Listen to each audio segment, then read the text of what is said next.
What is up, YouTube? Today, we're back for another 2020 Civic. Let's see if this one has some of the same clutch issues the last one had. All conditions are the same. Car's warmed up. This one has 6 miles on it.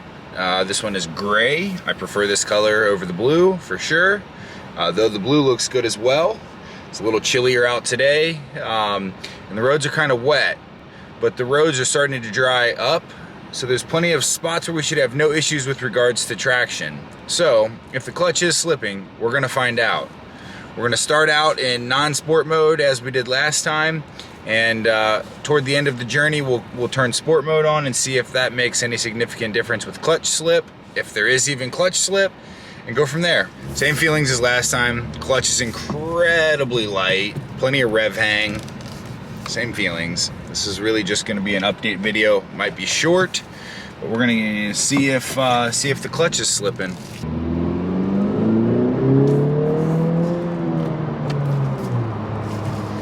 Seems promising. I didn't feel any clutch slip right there. Again, these cars are brand new, and after doing a significant amount of reading and kind of confirming my original thoughts, you really shouldn't have clutch slip during any kind of break-in period. That's not, I mean, the clutch should be holding nice and tight, always. If the clutch is slipping, it's either not adjusted correctly or it's just worn out.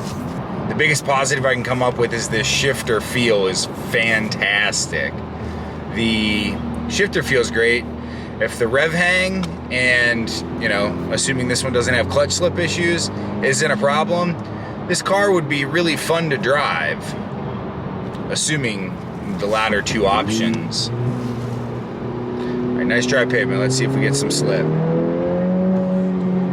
I don't think it was slipping there.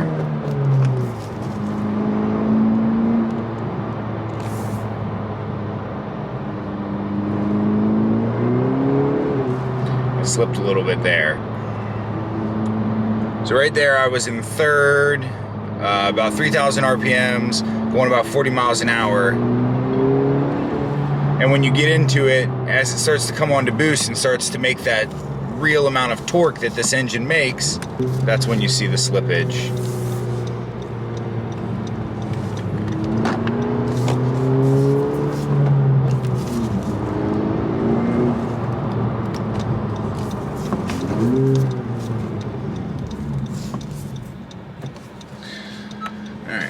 Give sport mode a go for a second. Again, I don't expect to drive this vehicle as long. I would hope that we'll have a pretty quick answer whether or not the clutch is going to be a problem in this car in general. But maybe we can talk through some of the other features that I didn't get to play with last time because I was so perturbed by the clutch not working. It has a lot of cool tech in it, at least for like a sports car. You know, it's not the lightest. It's not the old Honda Civic Si, but it still maintains some of that heritage, and I'd like to see, you know, hopefully if the clutch isn't slipping on this one, you know, we can have some better things to say about it. It's hard to positively review a car when your first drive of the car is full of clutch slip issues.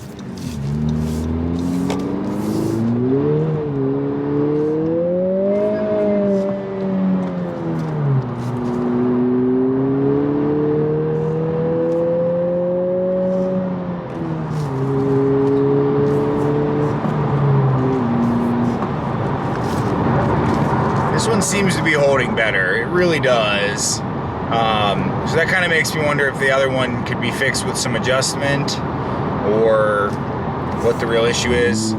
Somebody jokingly made a comment to me when I was telling them the story and said, oh, the truck driver probably fried the clutch when he was pulling the car off the truck. And in all honesty, there may be some truth to that statement. So, you know, we'll see. Again, the problem we have today is it's wet out. I mean, a little bit. It's not soaking wet, but it's enough wet that traction might be the factor prior to clutch slip. Like right there, I don't know if the clutch would have slipped or not, but the tires spun a little bit. I guess maybe if we leave traction control on, we should... Oh, there's some immediate clutch slip. Sad.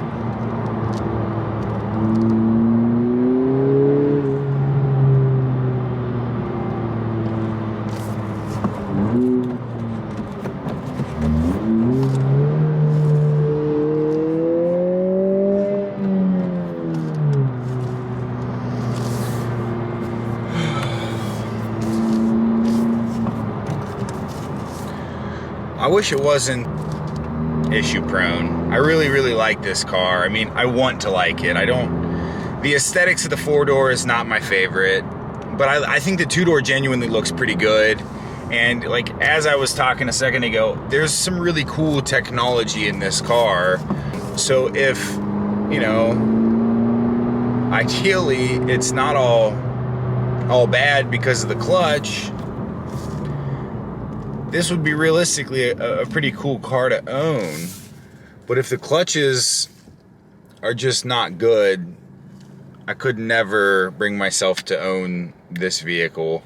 In my further readings about the car, I found that it seemed like there was more people who were having clutch slip issues than even previously thought. On one of the forums, one of the SI forums, there was even a poll. You know, so many people were having issues that somebody opened a forum just to poll people to see who's having clutch slip issues. And like out of like 270 and 80 people had issues. So either way, that's a pretty bad statistic. You know, roughly 1/5 of the people who own these new cars are having issues with clutches. That's pretty staggering to me.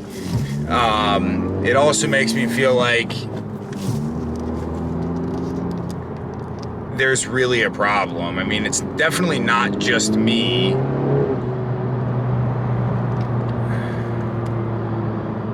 And this one's slipping for sure too.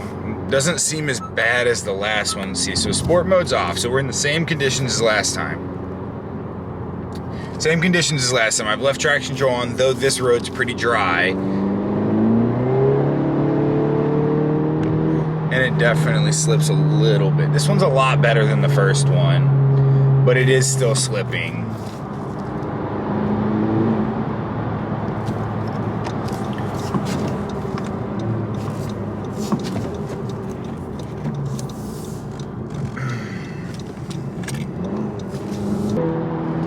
This one, it is genuinely a lot better than the last one. This one is doing it to me very rarely, but it is doing it, and I'm in sport mode again. Let's see if it does it without sport mode. Third gear, 39 miles an hour. As soon as it comes on the boost, it wants to slip the clutch. So let's do it again. Third gear, 35 miles an hour. As soon as boost hits 100%, it's like a half second and then it starts to slip. I'm sure the keen ears and some of you might be able to hear it doing it. Right there.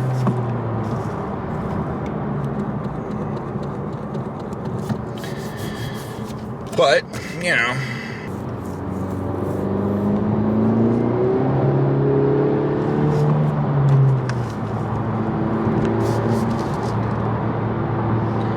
Well, it's two Civics. They're both meh. I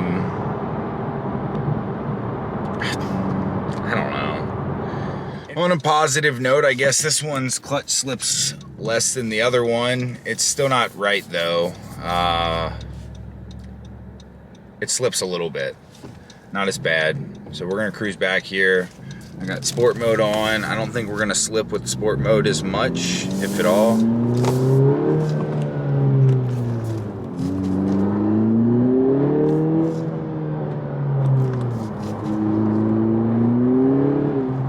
And it's still slipping a little bit. Even with sport mode on, it slips. This is the same way the other one was. So, the people selling the car told me that that is how it's supposed to feel. and that is normal behavior for this vehicle. I don't buy it. I mean, the clutch is very clearly slipping. So we'll see. We'll see. I guess we're 2 for 2 on slippy clutches. It's disheartening, Honda. Hopefully it's supposed to be like that, and I just can't wrap my head around why they would do that. And maybe it's okay, but I can tell you that it's not fun. It doesn't feel like it should. I mean, the engine shouldn't be allowed to rev freely if the tires can't pull the mass of the vehicle. You know what I mean? So anyway, guys, don't forget to like, comment, subscribe. Catch you in the next one.